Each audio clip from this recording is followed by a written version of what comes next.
Greetings. This is part one of my Tawil guide series. I'm splitting this guide into 4 parts for the Awaker reveal for Tawil. Now, as y'all know, I've played Tawil the most in the community. This has been confirmed by people who actually downloaded the game. I actually spent the most hours on her. I know I play all 4 of her forms. I'm going to go over the 4 types of comps you play with Tawil: Blue Will, Mono Will, Red Will, Ultra Will, based on what realm she is and why she's an S tier character and probably one of the strongest characters ever released in the game. Now, is her damage the best? No, Jellet does more than her. But is her defense one of the best? Yes. She has the most utility of any Awaker in the entire game, period. And there are several ways to play her. A lot of people only play Mono Will. I'm going to go deep dive into Blue Will, Red Will, Ultra Will, and Mono Will. So this is part one. So I'm going to go over her kit and how to play her in Blue Will. You probably figure it out by watching my videos. Blue Will, I think, is the best way to play her because it gives you the most utility. It's not the most brain dead, but here we go. So her stats, average. She is the definition of an average baseline stat-wise. This is level 80. So every Awaker has different stat scaling. So as you see, I've go like supports like G-Dog, low stats, low scaling.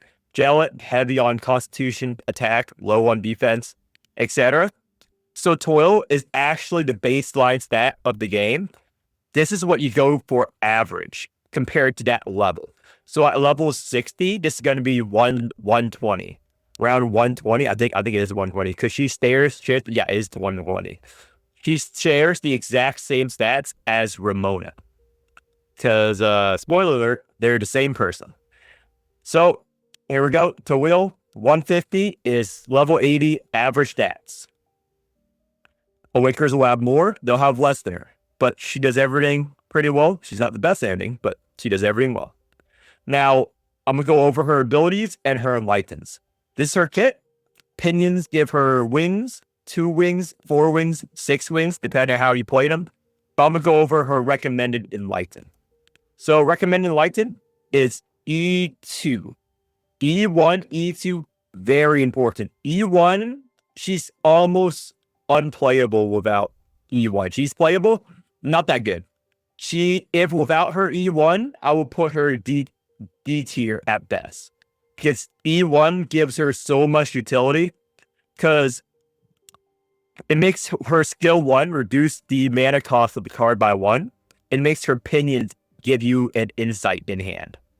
Now, these are the new translations. It used to be called Wings of Time for this card, and this used to be called Master of Understanding. So I might use the old term, that's what I'm using as skill 1, skill 2. Now, before this card is one of the most powerful cards in the entire game, her skill 1. Her skill 1, it lets you know what is the top card of your deck, and it copies it. So she has insane synergy with Awakers that want their cards to play like a trillion taps. Their cards are very good.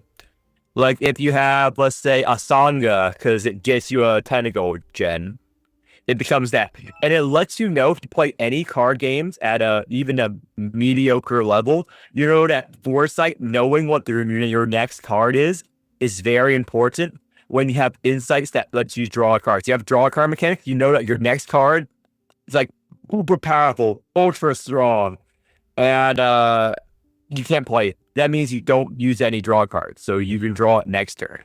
You use this as future foresight, or you can use it to card. And at E1, it copies card and makes their cost reduced by 1. So if it was a 3-cost card and you have this card, it becomes a 2-cost card. Now, generally, most scenarios, you want to combo this with Tawil cards. Like you want to use it to dupe her wings, her pinions.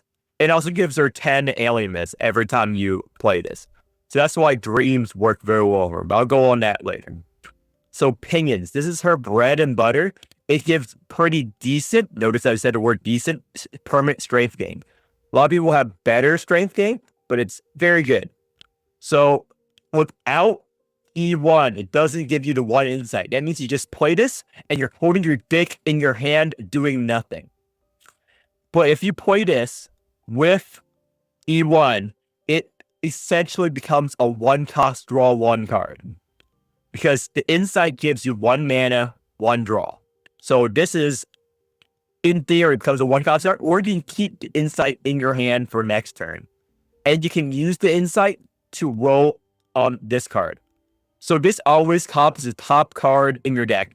What if this is a garbage? What if your top card in deck is an attack or defense? You don't want to play this if it's attack or defense, generally, unless you have to. Again, it is a 0-cost, 0 defense if it's an E1. Now, if you have the insight, you can draw a card, and this will change to the new top card in your deck. So you keep changing, keep re-rolling. That's why card draw is very important until you get a really good copy for the top card. So there's a rhythm to play Tawil, which I'll go over in the videos. Now, her S key, very important. In almost any team, you want to rouse her first in R2.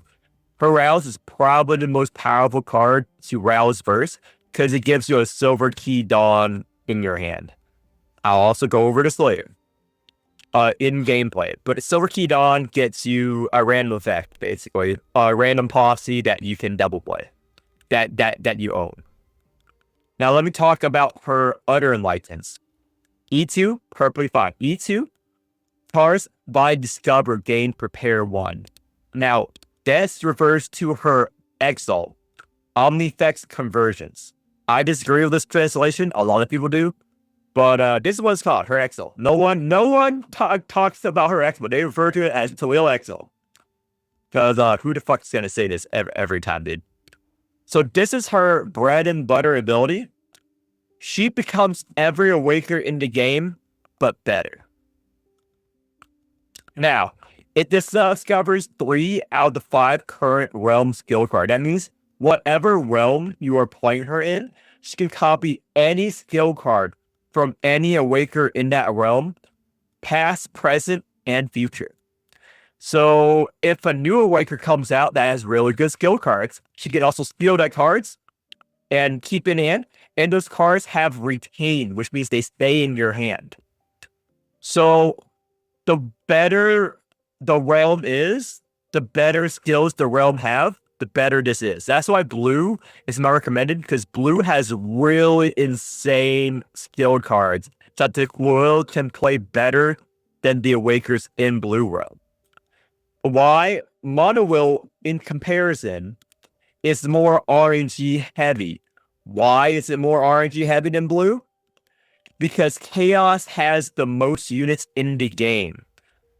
And they have the most welfare and starter units in the game. Because they have Ogier, Lotan, Dahl. They are decent units when invested. However, their skill cards are old and outdated. Very boring. So it clogs the pool because she draws 5 random choices that you choose 3 of. So it could be, and it also has some of these shit cards like Karen. You used to not play your cards. You don't want Toad School. You don't want Silent PLC. You don't want Alba's card, for example. You don't want Bandia's card. So the only good cards are Riker and G-Doll, like these few units. So Chaos Pool has less, but they make up for it through other effects, which I'll go on in the Chaos part of the series. Now, Tawil. This is basically essential to Blue Will because blue cards are very good, but they're expensive. This negates that. You can store these cards for later for a burst turn, for blue tactical burst turn. Same with other things. So you store these cards, they get cheaper every round. That's what Prepare does. Every round it's in your hand, they get cheaper by 1. And if you pull a card that already has Prepare, it gets double Prepare. Like Miriam's card, it means it's subtract 2 mana costs every round. And that goes hard with Hamlin. Now, let's talk about her E3. Her E3 is underrated. It's not as good as her other things, but it's very good in later arcs. It's very good in Arc 1. Now, every time you play her basic strike and basic defense, it gives her 3% crit rate and 3% crit damage, up to 30%. That means that if you play enough in a long battle, it's 30% crit damage, 30% crit rate. This is better than Dorsey, for example. Dorsey's E1 is instant applied, very good. However, it relies on you having crit damage in the first place, meaning that new players will have access. This is just flat 3%. It's pretty decent later on when in Arc 2, where crit sources are very rare because you don't have as many crit relics in Arc 2. You don't have any crit relics in Arc 2. For Arc 1. Arc 1 crit is very easy to come by using my Costco build. Now, this effect, very good in Arc 1, because in Arc 1, if you have any Chaos Awaker in your team, your death resistance is already start at 100% minimal. Every time you die, you get one Echo of the Past into hand. What it does is it rewinds your health and shield values to the last option. So if you're at full health, your boss does one big hit that's going to kill you. You let him kill you at full health, so you use this to regen back to full health next round. I will showcase this in the Chaos video, because you do use this a lot when playing Mono Will. Now, for Over-exalt also very good. Her Over-exalt makes her Exalt less RNG if you charge it up. So instead of, it doesn't let you choose 6 cards, you still choose 3 cards, but you choose 3 cards from 10, and you gain 3 mana immediately. So unless you, and it increases her damage, shield generation, and HP recovery by 35%, and this stacks on top of your strength, stacks on top of your alert, stacks on top of bone, stacks on top of damage amp. So all these multipliers combine together to make a magic happen. So that means she becomes the best Awaker in the game at playing other units cards. So this makes her the best shielder in the game, the best healer in the game, the best damager in the game with this Over-exalt. Now, it is a big investment. If you don't want to play her, you can play Jellet. They're all easier and faster comps to play than Tawil. Tawil is a slow, methodical comp in most cases, especially Blue Will. Now, I think that's it for the intro. The talent is whatever. Let's go over her wheels. This is part 1. Let me go over her wheels. Now, you want her Sig Wheel. Her Sig Wheel is one of the best in the game because hand draw. If a wheel has hand draw, it's S tier automatically. You can delete everything else. Hand draw, it's already as S tier. Now, the cap for S key accumulation increased by 100%. This is still very good. It's not as good as it used to be before the S key buff for Over-exalt. And key flare regen increased, very good. And this, every time she plays a card, she gets increased crit rate, crit damage, everything for that round, basically. So you want to play a trillion cards on Tawil, and she gets stronger progressively. Now, it's pretty dumb. You have to do this. Stack up to 5 times, so 30% increase on crit rate. Stacks on top of her Exalt, stacks on top of everything.